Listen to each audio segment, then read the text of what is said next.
গল্পে স্বল্পে তরুণে আপনাদের স্বাগত। বাংলা সাহিত্য ভাণ্ডারে ছোট গল্পের সম্ভার অতুলনীয়। মণিমাণিক্য খচিত সেই সব ছোট গল্প নিয়েই আপনাদের সামনে আমি তরুণ।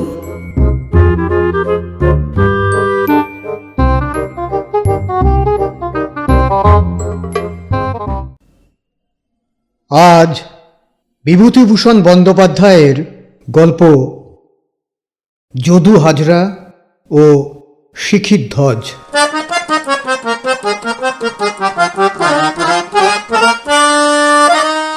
আপনারা একালে যদু হাজরার নাম বোধহয় অনেকেই শোনেননি। আমাদের বাল্যকালে কিন্তু যদু হাজরাকে কে না জানত। 24 পরগনা থেকে মুর্শিদাবাদ এবং ওদিকে বর্ধমান থেকে খুলনার মধ্যে যেখানেই বাজারে বা গঞ্জে বড় বারোয়ারির আসরে যাত্রা হতো, সেসব স্থানে 10-12 ক্রোশ পর্যন্ত যদু হাজরার নাম লোকের মুখে মুখে বেড়াত। কাঠের পুতুল চোখ মেলে চাইত যদু হাজরার নাম শুনলে। আপনারা কেউ কি যদু হাজরাকে নল দময়ন্তী পালাতে নলের পাঠ করতে শোনেননি? তাহলে জীবনের বহু ভালো জিনিসের মধ্যে একটা সেরা ভালো জিনিস হারিয়েছেন। আমি দেখেছি। সে একটা অদ্ভুত দিন আমার বাল্যজীবনে। তখন আমার বয়স হবে 12 কি 13। আমাদের গ্রামের একটি নববিবাহিতা বধূর বাপের বাড়িতে কি একটা কাজ উপলক্ষে নববধূটিকে নৌকো করে তার বাড়িতে আমাকেই রেখে আসতে হবে ঠিক হলো। পৌষ মাস, খুব শীত পড়েছে। বধূটি গ্রাম সম্পর্কে আমার গুরুজন, আমার চেয়ে 3-4 বছরের বড়ও বটে। দুজনে গল্পগুজবে সারা পথ কাটালুম। তার বাপের বাড়ি পৌঁছে আমি কিন্তু পড়লুম একটু মুশকিলে। মস্ত বড় বাড়ি। উৎসব উপলক্ষে অনেক জায়গা থেকে আত্মীয় কুটুম্বের দল এসেছে। তার মধ্যে 2টি শহর অঞ্চলের চালাক চতুর জ্যাঠা ছেলে আমার বড় অস্বস্তির কারণ হয়ে উঠল।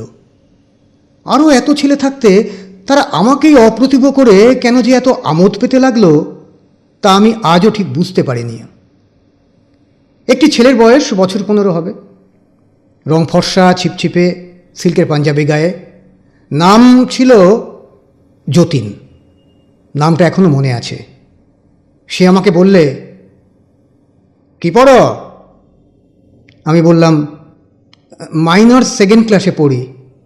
সে বললে, বলো তো, হাঁচি মাইনাস কাশি কত? প্রশ্ন শুনে আমি অবাক। বাংলা স্কুলে পড়ি, মাইনাস কথার মানে তখনও জানি নে। তাছাড়া এ কি অদ্ভুত প্রশ্ন। আমাকে চুপ করে থাকতে দেখে সে অমনি আবার জিজ্ঞেস করল, হবগবলিন মানে কি? আমি ইংরাজি পড়ি বটে, কিন্তু সে সুশীল ও সুবোধ আব্দুলের গল্প, দারোয়ান ও জেলের গল্প, বড়জোর গুটি পোকা ও রেশমের কথা, সেসবের মধ্যে ওই অদ্ভুত কথাটা নেই। লজ্জায় লাল হয়ে বললুম, পারবো না। কিন্তু তাতেও আমার রেহাই নেই। ভগবান সেদিন লোকসমাজে আমাকে নিতান্ত হেয় প্রমাণিত করতেই বোধহয় যতীনকে ওদের বাড়িতে হাজির করেছিলেন। সে 2 হাতের আঙুলগুলো প্রসারিত করে আমার সামনে দেখিয়ে বললে, এতগুলো কলা যদি 1 পয়সা হয় তবে 5টি কলার দাম কত? আমি বিষণ্ণ মুখে ভাবছি ওর 2 হাতের মধ্যে কতগুলো কলা ধরতে পারে। সে খিলখিল করে হেসে উঠে বিজ্ঞের ভঙ্গিতে ঘাড় নেড়ে আমার মাইনর স্কুলে 2nd ক্লাসে অর্জিত বিদ্যার অকিঞ্চিৎকরত্ব প্রতিপন্ন করলে। তারপর থেকে আমি তাকে ভয়ে ভয়ে এড়িয়ে চলতে লাগলুম। বয়স তার আমার চেয়ে বেশিও বটে। শহর অঞ্চলে ইংরেজি স্কুলে পড়েও বটে। দরকার কি ওর সঙ্গে মিশে? তাছাড়া চৌমাথার মোড়ে দাঁড়িয়ে আমি আর কত অপমানই বা সহ্য করি। কিন্তু সে আমায় যতই জ্বালাতন করুক, জীবনে সে আমার একটা বড় উপকার করেছিল। সেজন্যে আমি তার কাছে চিরকাল কৃতজ্ঞ। সে যদু হাজরার অভিনয় আমাকে দেখিয়েছিল। সন্ধ্যার কিছু আগে সে আমায় বললে, এই কি নাম তোমার? রাজগঞ্জের বাজারে বারোয়ারি হবে, শুনতে যাবে? রাজগঞ্জ ওখান থেকে প্রায় 2.5 ক্রোশ পথ, হেঁটেই যেতে হবে। কিন্তু যাত্রা শুনবার নামে আমি এত উত্তেজিত হয়ে উঠলাম যে এই দীর্ঘ পথ, এর সাহচর্যে অতিক্রম করবার যন্ত্রণার দিকটা একেবারেই মনে পড়ল না।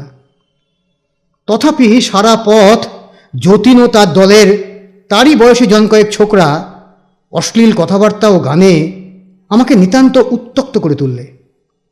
আমি যে বাড়ির আবহাওয়ার মানুষ, আমার বাবা মা জ্যাঠামশাই সকলেই নিতান্ত বৈষ্ণব প্রকৃতির। প্রায় আমারই বয়সী ছেলের মুখে ওরকম টপ্পা ও খেউর শুনে আমার অনভিজ্ঞ বালক মনের নীতিবোধ ক্রমাগত ব্যথা পেতে লাগল। ওরা কিন্তু আমায় রাজগঞ্জের বাজারে পৌঁছে একেবারেই রেহাই দিল। সেই অপরিচিত জনসমুদ্রে আমায় একা ফেলে ওরা যে কোথায় অদৃশ্য হয়ে গেল আমি কোনো সন্ধানই করতে পারলাম না। যাত্রা বোধহয় রাত্রে, তখন সবে সন্ধ্যা হয়েছে। বারোয়ারির খুব বড় আসর, অনেক ঝাড় লণ্ঠন টাঙিয়েছে। বাঁশের জাফরির গায়ে লাল নীল কাগজের মালা ও ফুল।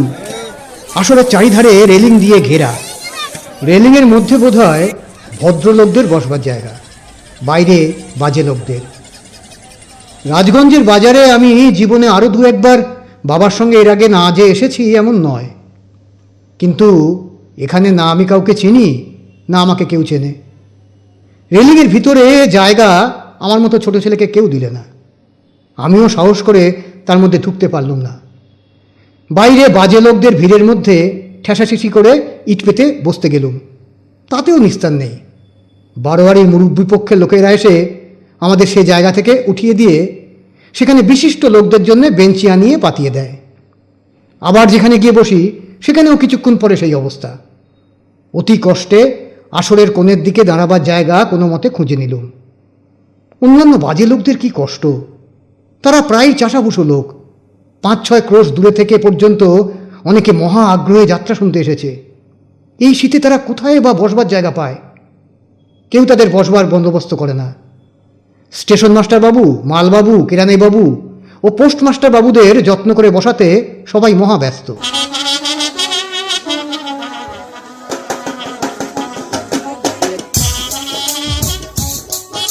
যাত্রা আরম্ভ হলো। নল দময়ন্তীর পালা। একটু পরেই যদু হাজরা নল সেজে আসরে ঢুকতেই তখন হাততালির রেয়াজ ছিল না, চারিদিকে হরিধ্বনি উঠল। অত বড় আসর মন্ত্রমুগ্ধবৎ স্থির ও নীরব হয়ে গেল। আমি যদু হাজরার নাম কখনো এর আগে শুনিনি, এই প্রথম শুনলুম। মুগ্ধ হয়ে চেয়ে রইলুম। শ্যামবর্ণ, সুপুরুষ। বয়স তখন বুঝবার ক্ষমতা হয়নি, 30ও হতে পারে, 50ও হতে পারে। কিন্তু কি কথা বলবার ভঙ্গি, কি চোখ মুখের ভাব, কি হাত পা নাড়ার ঢং! আমার 11 বৎসরের জীবনে আর কখনো অমনটি দেখিনি। ভিড়ের কষ্ট ভুলে গেলুম। কিছু খেয়ে বেরোইনি, খিদেতে পেটের মধ্যে যেন বলতায় হুল ফোটাচ্ছে, সে কথা ভুললুম। যাত্রা থেমে গেলে এত রাত্রে একা অজানা স্থানে শীতে কোথায় যাব সেসব কথাও ভুলে গেলুম। পঞ্চদেবতা পঞ্চনল রূপে দময়ন্তীর স্বয়ম্বর সভায় এসে বসেছেন।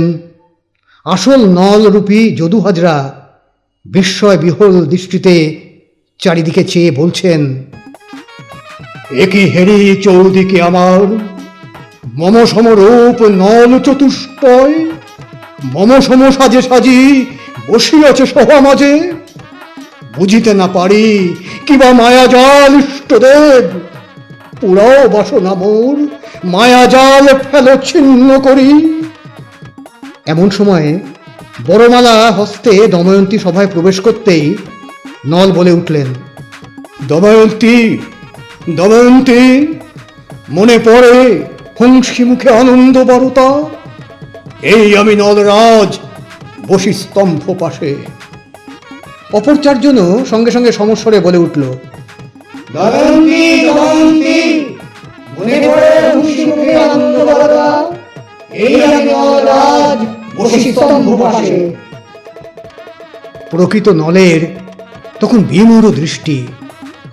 তারপরে বনে বনে ভ্রাম্যমান, রাজ্যহীন, সহায় সম্পদহীন উন্মত্ত নলের সে কি করুণ ও মর্মস্পর্শী চিত্র। কতকাল তো হয়ে গেল, যদু হাজরার সে অপূর্ব অভিনয় আজও ভুলিনি। চোখের জল কতবার গোপনে মুছলুম সারা রাত্রির মধ্যে, পাছে আশেপাশের লোক কান্না দেখতে পায়। কতবার হাঁচি আনবার ভঙ্গিতে কাপড় দিয়ে মুখ চেপে রাখলুম। যাত্রা শেষ রাত্রে ভাঙল, কিন্তু পরদিনও আবার যাত্রা হবে শুনে আমি বাড়ি গেলুম না। একটা খাবারের দোকানে কিছু খেয়ে সারাদিন কাটিয়ে দিলাম। রাত্রে আবার যাত্রা হলো। শিখিধ্বজের পালা।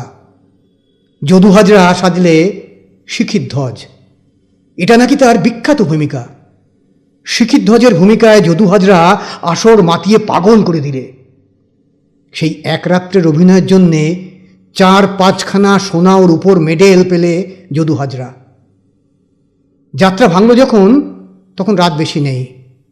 আসরে একটা বেঞ্চিতে শুয়ে রাত কাটিয়ে সকালে একা নিজের গ্রামে ফিরে এলুম। তারপর কয়েক বছর কেটেছে। তখন আমি আরও একটু বড় হয়েছি, স্কুলে ভর্তি হয়েছি। যদু হাজরার কথা প্রায় এর ওর মুখে শুনি।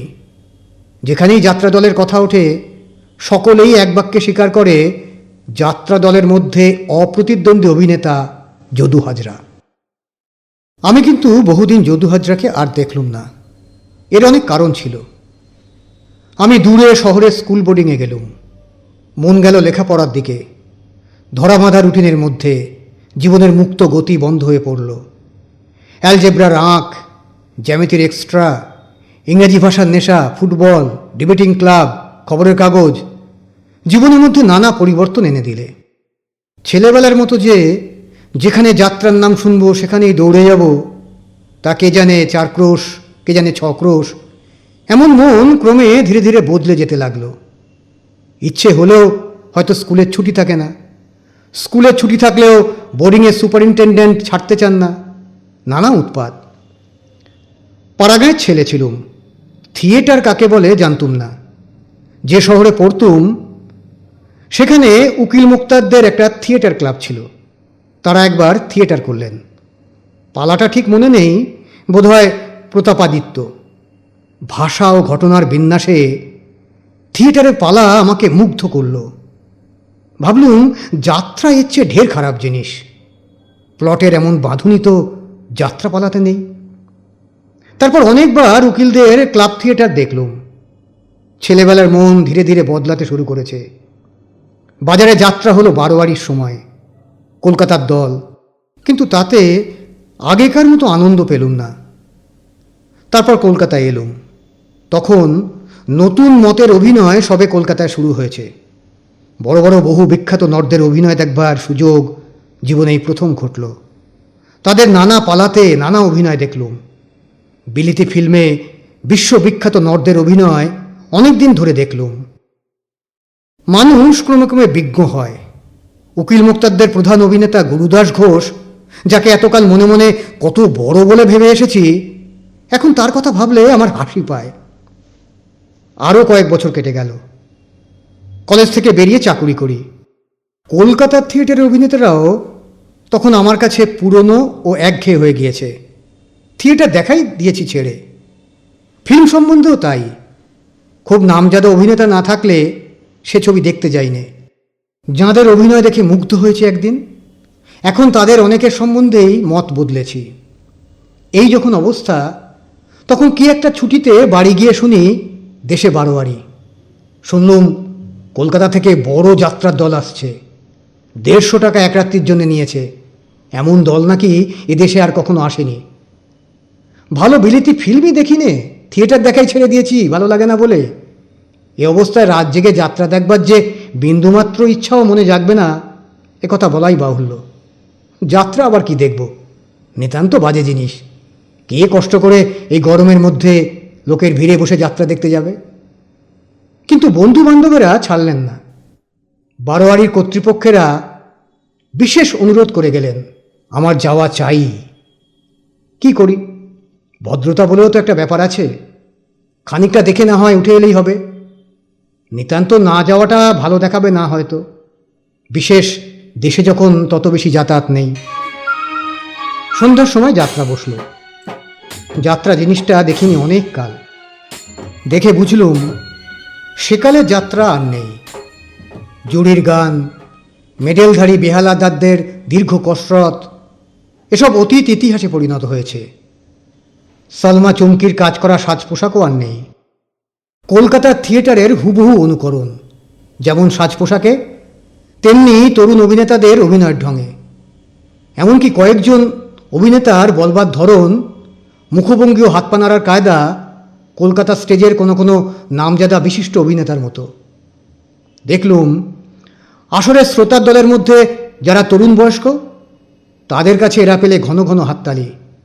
কেউ কেউ বললে, ও কি চমৎকার নকলই করেছে কলকাতা স্টেজের অমুককে, বাস্তবিক দেখবার জিনিস বটে।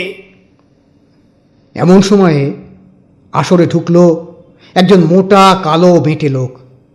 কিসের পাটে তা আমার মনে নেই। লোকটির বয়স 60-এর উপরে হবে, তবে স্বাস্থ্যটা ভালো। কেউ তার বেলা একটা হাততালি দিলে না, যদিও সে দর্শকদের খুশি করবার জন্যে অনেক রকম মুখভঙ্গি করলে, অনেক হাত পা নাড়লে। আমার সঙ্গে একদল স্কুলের ছেলে বসেছিল। তাদের মধ্যে একজন বলে উঠল, এ বুড়োটাকে আবার কোথা থেকে জুটিয়েছে, দেখতে যেন একটা পিপে, অ্যাক্টিং করছে দেখ না, ঠিক যেন সং। পাশের আর একজন প্রৌঢ় ভদ্রলোক বললেন, ও এককালে খুব নামজাদা অ্যাক্টর ছিল হে, তখন তোমরা জন্মাওনি, ওর নাম যদু হাজরা। আমি হঠাৎ ভদ্রলোকের মুখের দিকে চাইলুম, তারপর একবার বৃদ্ধ অভিনেতাটির দিকে চাইলুম। বাল্যদিনের একটা ঘটনা আমার মনে পড়ে গেল। সেই কনকনে শীতের রাত্রি, সেই শহরে ডেপো ছেলেদের সঙ্গ, সেই তারা আমাকে ফেলে কোথায় পালালো। তারপর বাড়ি থেকে অনেক দূরে এক অপরিচিত গঞ্জের বারোয়ারি আসরে ময়রার দোকানে খাবার খেয়ে আমার সেই একা বিদেশে দুদিন কাটানো। সে রাত্রে যার অভিনয় দেখে আমার বালক মন মুগ্ধ, বিস্মিত, উত্তেজিত হয়ে উঠেছিল, সেই যদু হাজরা এই। এক সময়ে তার যে ধরনের মুখভঙ্গি দেখে ও কথাবার্তার উচ্চারণ শুনে দর্শকেরা আনন্দে উন্মত্ত হয়ে উঠত, আজও যদু হাজরা সেই সব হুবহু করে যাচ্ছে আমার চোখের সামনে। অথচ দর্শকেরা খুশি নয় কেন? খুশি তো দূরের কথা, তাদের মধ্যে অনেকে ব্যঙ্গ বিদ্রূপ করছে কেন? বসে বসে এই কথাটি ভাবলুম। মন যেন কেমন বিষণ্ণ হয়ে উঠল। অপর লোকের কথা কি, আমারই তো যদু হাজরার হাবভাব হাস্যকর ঠেকছে। কেন এমন হয়? বাল্যদিনের সেই যাত্রার আসরে এঁকে আমি দেখেছিলুম। এর সেই অভিনয় এখনো স্পষ্ট মনে আছে। বিশ্বাসঘাতক সেনাপতির সঙ্গে রাজার কনিষ্ঠা পত্নী ভ্রষ্টা। রাজা একদিন দুজনকে নির্জনে প্রেমালাপে নিমগ্ন দেখতে পেয়ে স্তম্ভিত হয়ে গেলেন। কি ভেবে বললেন, মধুছন্দা, আমি প্রৌঢ়, তুমি তরুণী, এই বয়সে তোমায় বিবাহ করে ভুল করেছি। তোমায় আমি এখনো ভালোবাসি, প্রাণে মারব না। তোমরা দুজনে আমার চোখের সামনে প্রেমিক প্রেমিকার মতো হাত ধরাধরি করে চলে যাও, কিন্তু আমার রাজ্যের বাইরে আর কখনো তোমাদের মুখ না দেখি। ওরা ধরা পড়ে দুজনে ভয়ে ও লজ্জায় সংকুচিত হয়ে পড়েছে। রাজার সামনে কাজ কেমন করে করবে? হাত ধরাধরি করে কেমন করে যাবে? রাজা তলোয়ার খুলে বললেন, যাও, নইলে দুজনকেই কেটে ফেলবো, ঠিক ওইভাবেই যাও। শেষে তারা তাই করতে বাধ্য হলো। রাজা স্থির দৃষ্টিতে তাদের দিকে চেয়েছিলেন। তারা যখন কিছু দূর চলে গিয়েছে, তখন তিনি হঠাৎ উদ্ভ্রান্তের মতো মুক্ত তলোয়ার হাতে হাহা রবে একটা চিৎকার করে তাদের দিকে ছুটে গেলেন।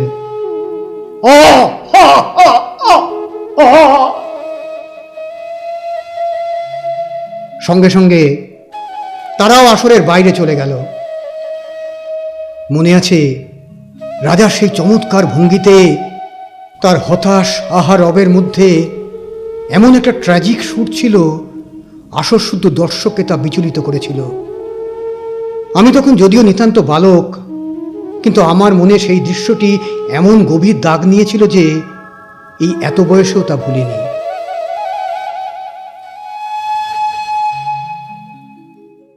পরের দিন যদু হাজরার সঙ্গে দেখা হলো। ওদের যেখানে বাসা দিয়েছে তার সামনে একটা টুলের ওপর বসে সে তামাক টানছে। আমি বললুম, কাল আপনার পাঠ বড় চমৎকার হয়েছে। বৃদ্ধ আগ্রহের সুরে আমার মুখের দিকে চেয়ে বলল, আপনার ভালো লেগেছে? বললুম, চমৎকার, এমন অনেক দিন দেখিনি। কথাটার মধ্যে সত্যের অপলাপ ছিল। বৃদ্ধ খুব খুশি হলো। মনে হলো প্রশংসা জিনিসটা বেচারির ভাগ্যে অনেক দিন জোটেনি। আসলে কাল যখন তরুণ অভিনেতাদের বেলায় ঘন ঘন হাততালি পড়ছে, যদু হাজরার ভাগ্যে সে জায়গায় বিদ্রুপ ছাড়া আর কিছুই জোটেনি। বৃদ্ধ বললে, আপনি বোঝেন তাই আপনার ভালো লেগেছে। আর মশাই সেদিন আছে, এখনকার সব হয়েছে আর্ট আর্ট। সে যে কি মাথামুন্ডু তা বুঝিনে। বউ মাস্টারের দলে ভিগু সরকার ছিল। রাবণের পাটে অমন একটো আর কেউ কখনো করবে না। আমি সেই ভিগু সরকারের সাগরেদ, বুঝলেন? আমায় হাতে ধরে শিখিয়েছেন তিনি। মরবার সময় আমায় হাত ধরে বলে গেলেন, যদু, তোমায় যা দিয়ে গেলাম তোমার জীবনে আর ভাবনা থাকবে না। আমি বললুম, এ বয়সে আপনি আর চাকুরি কেন করেন? না করি কি করি বলুন? বড় ছেলেটি উপযুক্ত হয়েছিল, আজ বছর 2 হলো কলেরায় মারা গেল। তার সংসার আমারই ওপর।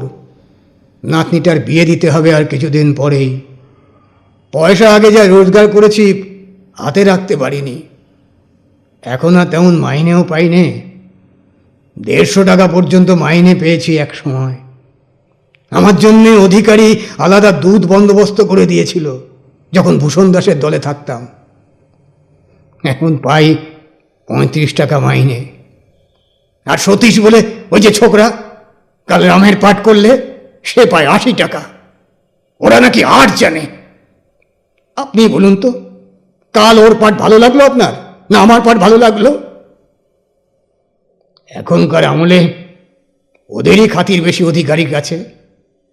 আমাদের চাকরি বজায় রাখাই কঠিন হয়েছে। মনে মনে ভেবে দেখলুম, যদু হাজরার এতদিন বেঁচে থাকাটাই উচিত হয়নি। 40 বছর আগে তরুণ যদু হাজরাকে বউ মাস্টারের দলের ভৃগু সরকার যেভাবে হাত পা নাড়বার ভঙ্গি ও উচ্চারণের পদ্ধতি শিখিয়েছিল, বৃদ্ধ যদু হাজরা আজও যদি তা আসরে দেখাতে যায় তবে বিদ্রুপ ছাড়া আর কিছু প্রাপ্য হবে না। একথা তাকে বলি কেমন করে? কালের পরিবর্তন তো হয়েছেই। তাছাড়া তরুণ বয়সে যা মানিয়েছে এ বয়সে তা কি আর সাজে? এই ঘটনার বছর 5-6 পরে নেবুতলার গলি দিয়ে যাচ্ছি। একটা বেনেতি মশলার দোকানে দেখি যদু হাজরা বসে আছে। দেখেই বুঝলুম দারিদ্র্যের চরম সীমায় এসে সে ঠেকেছে। পরনে অর্ধমলিন থান, পিঠের দিকটা ছেঁড়া এক ময়লা জামা গায়ে। আমায় দেখে সে চিনতে পারলে না। আমি ওকে খুশি করবার জন্যে বললুম, আপনি চিনতে পারুন আর নাই পারুন, আপনাকে না চেনে কে? আগুন কি ছাই চেপে ঢেকে রাখা যায়? তা এখন বুঝি কলকাতায় আছেন? বৃদ্ধের চোখে জল এলো প্রশংসা শুনে। বললে, আর বাবু মশাই, আমাদের দিন ফুরিয়েছে। এই দেখুন, আজ 3 বছর চাকুরি নেই, কোনো দলে নিতে চায় না। বলে আপনার বয়স হয়েছে হাজরা মশাই, এই বয়সে আর আপনার চাকরি করা পোষাবে না। আসল কথা, আমাদের আর চায় না। ভালো জিনিসের দিন আর নেই বাবু মশাই। এখনকার কালে সব হয়েছে মেকি। মেকির আদর এখন খাঁটি জিনিসের চেয়ে বেশি। আমার গুরু ছিলেন বউ মাস্টারের দলের ভৃগু সরকার। আজকাল কোন বেটা অ্যাক্টর ভৃগু সরকারের পায়ের ধুলো যোগ্যী আছে? রাই উন্মাদিনী পালায় আয়ান ঘোষের পাটে যে একবার ভৃগু সরকারকে দেখেছে। আরও বার কয়েক প্রশংসা করে এই ভগ্ন হৃদয় বৃদ্ধ নটকে শান্ত করলুম। জিজ্ঞাসা করে ক্রমশ জানলুম এই মশলার দোকানই বৃদ্ধের বর্তমান আশ্রয়স্থল। কাছেই গলির মধ্যে কোনো ঠাকুরবাড়িতে একবেলা খেতে দেয়, রাত্রে এই দোকানটাতে শুয়ে থাকে। দোকানের মালিক বোধহয় ওর জানাশোনা। কার্যোপলক্ষে গলিটা দিয়ে প্রতিদিনই যাতায়াত করি, আর ফিরবার সময়ে যদু হাজরার সঙ্গে একটু গল্পগুজব করি। একদিন বৃদ্ধ বললে, বাবু মশাই, একটা কথা বলবো, একদিন একটু মাংস খাওয়াবেন, কতকাল খাইনি। একটা ভালো রেস্টুরেন্টে তাকে নিয়ে গিয়ে খাওয়ালুম। ওর খাওয়ার ভঙ্গি দেখে মনে হলো বৃদ্ধ কতদিন ভালো জিনিস খেতে পায়নি। তারপর দুজনে একটা পার্কে গিয়ে বসলুম। রাত তখন 9টা বেজে গিয়েছে, শীতকাল। অনেকে পার্ক থেকে চলে গিয়েছে। একটা বেঞ্চে বসে বৃদ্ধ নিজের সম্বন্ধে কত কথাই বললে।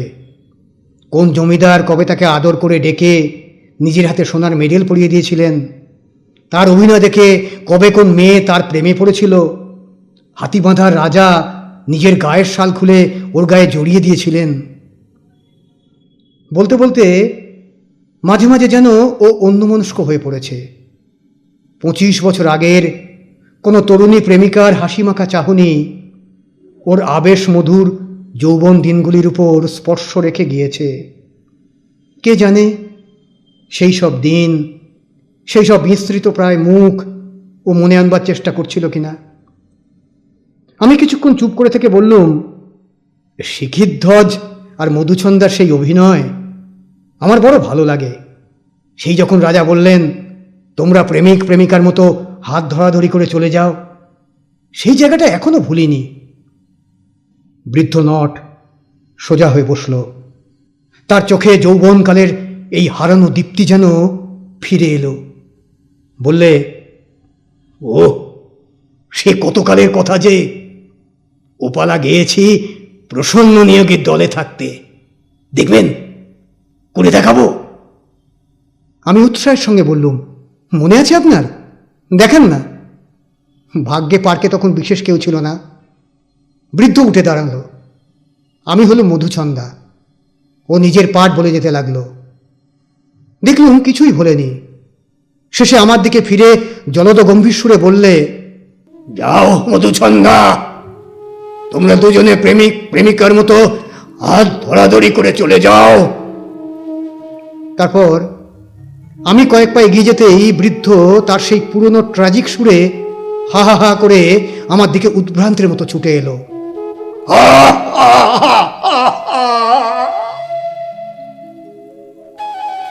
সত্যই কি অপূর্ব সে সুর, কি অপূর্ব ভঙ্গি! ভগ্ন হৃদয় বৃদ্ধ নট তার জীবনের সমস্ত ট্র্যাজেডি ওর মধ্যে ঢেলে দিলে, যেন সত্যই ও ভগ্ন হৃদয় প্রৌঢ় রাজা শিখিধ্বজ। অবিশ্বাসিনী মধুছন্দা ওকে উপেক্ষা করে তার তরুণ প্রেমিকের সঙ্গে হাত ধরাধরি করে চলে গেল। অল্প কয়েক মুহূর্তের জন্যে বৃদ্ধ যদু হাজরা 30 বছর আগেকার তরুণ নট যদু হাজরাকেও ছাড়িয়ে গেল। এই যদু হাজরার শেষ অভিনয়। এর মাসখানেক পরে একদিন নেবুতলায় সেই মশলার দোকানটাতে খোঁজ করতে গিয়ে শুনলুম সে মারা গিয়েছে।